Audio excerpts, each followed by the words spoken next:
Bro, mau nggak gue bantu untuk meringankan beban lu?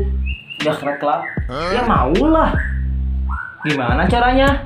Bayar utang lu.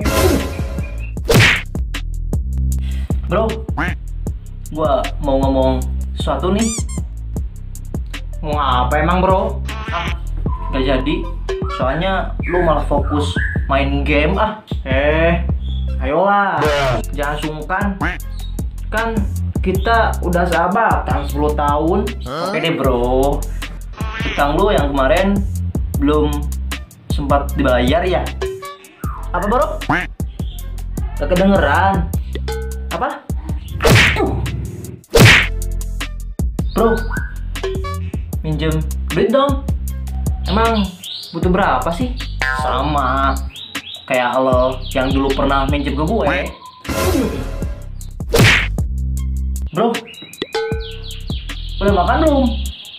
Widih, tumben kali kau perhatian sama gua. Makan dong, ntar lo bisa mati.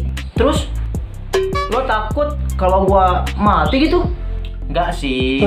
Yang gua takutin justru kalau lo mati, terus siapa yang bayar utang lo?